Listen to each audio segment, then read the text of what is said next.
Bonjour à tous, ici Damien du DT Studio Miniature. Aujourd'hui une vidéo vous expliquant comment faire un socle pour des sœurs de bataille. Donc voilà, déjà on a les socles de la boîte de Redemptor, qui sont des armes lourdes de sœurs de bataille. On va d'abord en travailler une pour la vidéo, et je vous montrerai quand même l'avancée sur les autres au fur et à mesure. Pour ce faire, il nous faut des rouleaux texturés de chez Greens of World, du talc, de la pâte décomposante type milliput et un cutter. Voilà, on va commencer par mélanger nos deux morceaux, le durcisseur et la résine, afin de pouvoir avoir de la pâte homogène.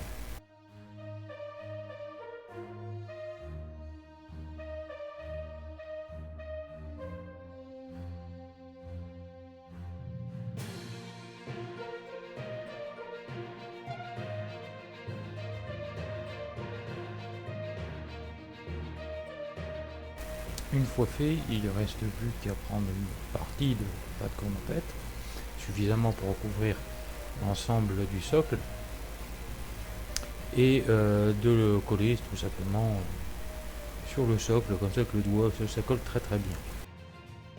Dans un premier temps, le but étant de mettre la pâte de façon homogène sur le socle et de l'étaler façon rouleau à pâtisserie avec le rouleau qui est appelé plain et qui est en fait lisse.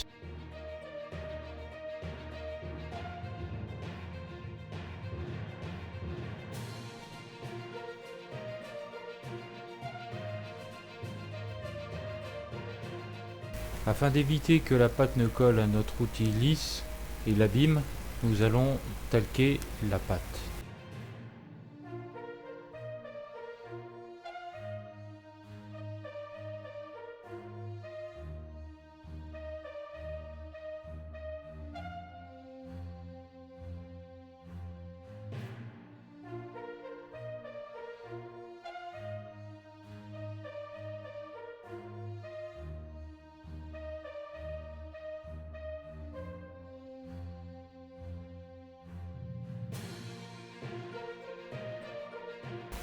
Afin de rendre la pâte la plus homogène possible, la plus régulière possible, il existe des petits trous en caoutchouc silicone que l'on va mettre sur le rouleau tout simplement de chaque côté afin qu'il soit absolument parallèle à la surface du socle.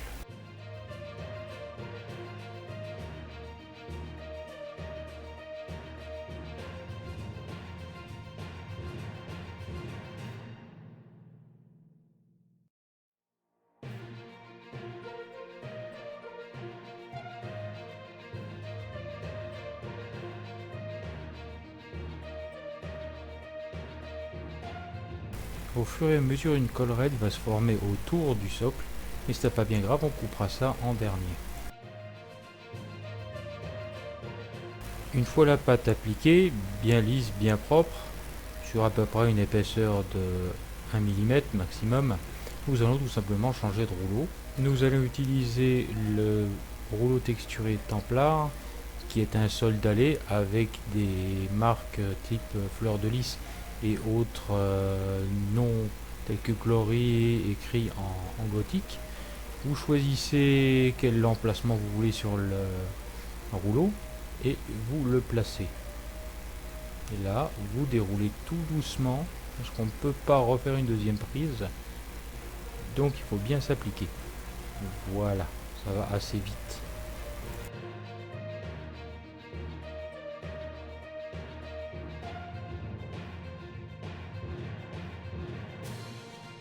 À ce stade, on a fini de texturer le socle.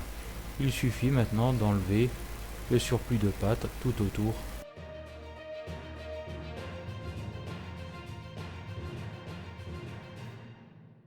Ici, je lisse rapidement au doigt le pourtour parce que ça donne des marques quand on découpe la pâte tout autour du socle. Et voilà, maintenant il suffit de laisser sécher au moins une douzaine d'heures. Du coup, on revient le lendemain. Le lendemain, du coup, tous les socles sont prêts. On va faire un petit peu de ponçage. Pourquoi? Tout simplement, on a envie que la pâte soit absolument absorbée par le pourtour du socle, afin que ça soit bien net, qu'on ait l'impression qu'il n'y a pas un disque de pâte de socle sur la base en plastique.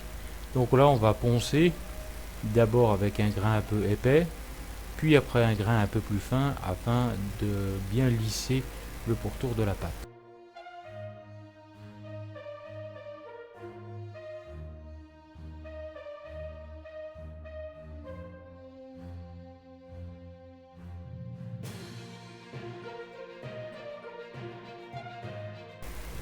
Une fois fait, on nettoie un petit peu, on vérifie que tout est bon, tout est bien marqué, c'est parfait, on passe à la suite.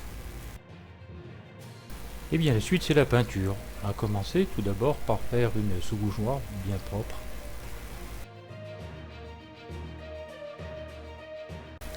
Première couche de peinture à l'aérographe avec du Thunderhawk pour donner ce côté vert qui ira très bien avec le rouge des armures des sœurs de bataille. Voilà, donc le but étant de mettre de la lumière sur l'avant du socle, je vais commencer par passer une première couche de Thunderhawk, surtout vers l'avant. Une fois que c'est sec à peu près, je vais pouvoir en repasser une deuxième couche, ce qui va me faire ma couche de base avec un éclaircissement vers l'avant. J'utilise le même procédé sur tous les socles et voilà ce que ça donne. Maintenant, un éclaircissement supplémentaire en rajoutant de Louche Opti dans le Thunderhawk. Voilà, qui va désaturer un peu la couleur, qui va donner un peu plus un effet pierre, l'effet pierre demandé, chercher sur ce genre de socle. Voilà, toujours en mettre sur l'avant du socle pour donner vraiment une direction de lumière.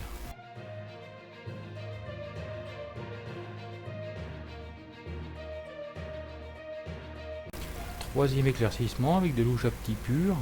Cette fois-ci, je vais encore une fois chercher l'angle avant de mon socle, mais aussi aller chercher quelques angles sur les pierres, comme vous voyez, pour pouvoir différencier parfois quelques surfaces, donner un petit peu de vie à l'ensemble des pierres qui sont agencées sur le socle.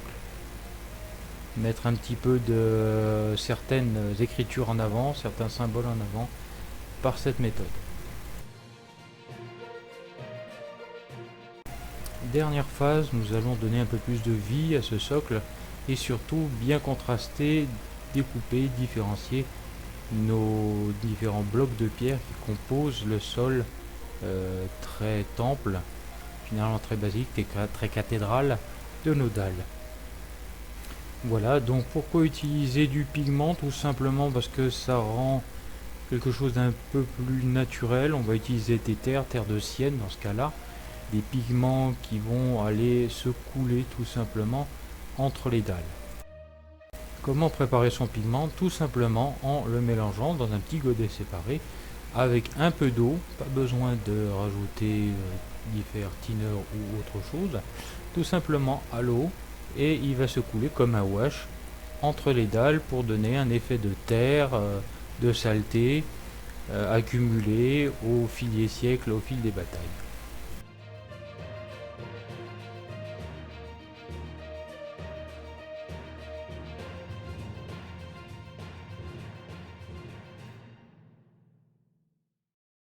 Voilà, après un petit moment de séchage, on a des socles un peu marqués, un peu sales, qu'on va pouvoir nettoyer rapidement, car le pigment, lui, n'est pas collé, il n'y a pas d'adjuvant au pigment pour en faire de la peinture, donc il est très simple avec un chiffon humide de venir frotter la surface du socle. Attention à ne pas frotter trop fort parce qu'on peut encore enlever la peinture si vous ne l'avez pas verni, pour venir cleaner, enlever les auréoles.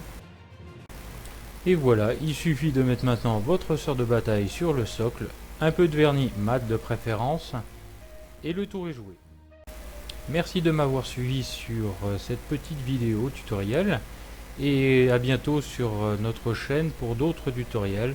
N'hésitez pas à liker et vous abonner si vous avez envie. A très bientôt sur DT Studio Miniature. Au revoir!